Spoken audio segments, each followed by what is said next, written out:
My name's Dave Nesbitt. They call me Nez. I've been a disc player since 1978. Started in guts, still play guts obviously as we're here. Played ultimate competitively for 5 years and played disc golf for a long time.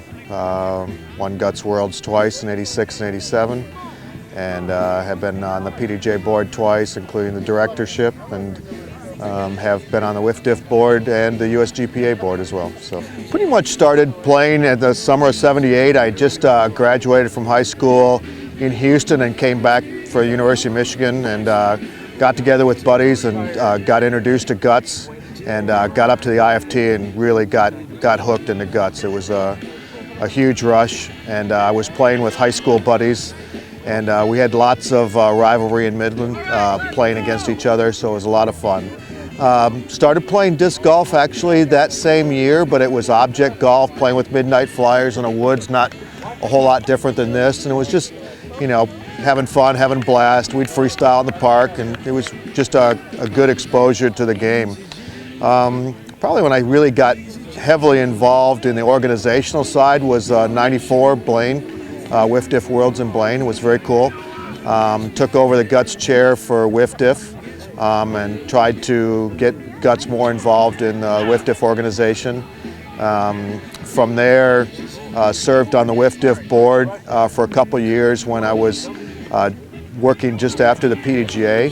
I had served on the PDGA board with a good board back in 2001 and 2002. Was competition director during that time, which was a tough gig. National tour had just started for disc golf, and we had some discipline issues that I was involved with heavily, and was really trying to put the groundwork to the disc golf competitive scene. It was very fun to get involved with. Then went to WFDF board and was trying to get WFDF to be less ultimate centric, and worked hard with that. Had served with the GPA board right after that as well. GPA was down in the dumps, and was trying to keep GPA afloat, and we reorganized the GPA into the USGPA. I was an inaugural member of the reorganization there, so had lots of fun. And then I've been off the PDJ board for 2 years, but just the previous 2 years before that I've served again. Served as the head of the board, president or chairman of the board of PDGA, and really tried to change the direction of the PDGA and a little more focus on business aspects. But it was during that time that I broke the world record for the catch record at 134 kilometers an hour. And every time I've been out playing disc golf, I've always egged on the golfers. So I'd always bring Guts discs out to the field, and after the rounds where we'd get a Guts game going. And so we've played with some of the best disc golfers in the world, all over the world. We played at 2000 Worlds in Ann Arbor, and we had 20 guys out there, and Kenny and all the big names were there playing. It was a lot of fun. And then the first European Open in Europe, we did the same thing. We had 3-on-3 going, and we had Chris Max throwing, and Kenny and all the guys. And so there's a little, you know, the disc golfers know me as a Guts guy as well. So while serving on the board, the board generally met after an event. It was usually, I don't know, the Hall of Fame Classic or Augusta Open. And so it was the Hall of Fame Classic 2 years ago, and we had just finished the round on Saturday, and so I was egging everybody on, and we were throwing right behind at the USDGC, and I had the radar gun out. And it was a lot of fun. I had a couple of guys here that were back in Texas, and I pulled the radar gun out for the first time, and suddenly I had Will and Feldberg and others and Avery getting excited to throw Guts and trying to break the record, which was a lot of fun. But we didn't do it real well, though. We did it unofficially. We kind of set it that said, okay, you got 3 throws, you get 3 chances to break the record. And Feldberg actually broke it on the 4th throw. But we said, no, it didn't count. We set the rules, there was 3 throws, and so that didn't kind of happen. But we kind of just let it go open for them at the IDGC. 2 lines, and had 2 or 3 guys that were catching, and basically had, you know, all the top 10, 15 guys playing, throwing, and started out shoestring. Jeremy Koenig got into the low 120s, The catch record at the time was 120 kilometers an hour, and it was set by Tim Selinsky on ABC Wide World of Sports when Steve McLean threw it on Wide World of Sports. It's a pretty interesting video if you've never caught it. And I knew Tim a long time. I served with Tim.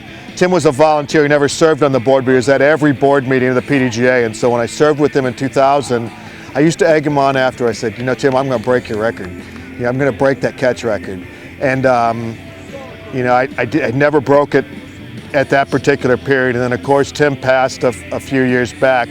And I hadn't broken it by that time. But every time I'd see him or I'd send him an email, you know, just jiving on him. So when we broke it at 122, and my memory's a little sketchy, but I think Jeremy Koenig broke it first, or I broke it first with Jeremy Koenig at about 123, 124. It was all in the same session. So then Double G, Garrett Gerthy, we definitely broke it. It was 128. The throw record was still higher than that, but we broke the catch record. We did the video, high five, side the disc, all go, it's lots of fun. And then we kept throwing for about another 30 minutes, and then we got Shoestrick. And Shoestrick, you know, the beauty about the way Will throws is it comes out of his hand incredibly clean, and he's incredibly accurate. So, I mean, I held my hands, and he put it, you know, 6 inches from where I held it. I didn't have to move my hand. On the outside wrist, 134 kilometers an hour, and we went nuts. And somebody's got it on video, it's up on YouTube, and we went nuts. He had broke the record for the throw, and I broke the record for the catch at the same time. And it was done at the IDGC. I know Tim was there in spirit. It was a really cool moment. So I've held it for a couple years. I've kept the radar gun and the disc golf scene alive with Guts. I bring Guts disc out to disc golf places, a lot of places. I did down in Midland a couple days ago before we got here, and it's a great way to introduce the Guts sports to the other disciplines. So it was a fun place to break it at that time too. Speaking of old men,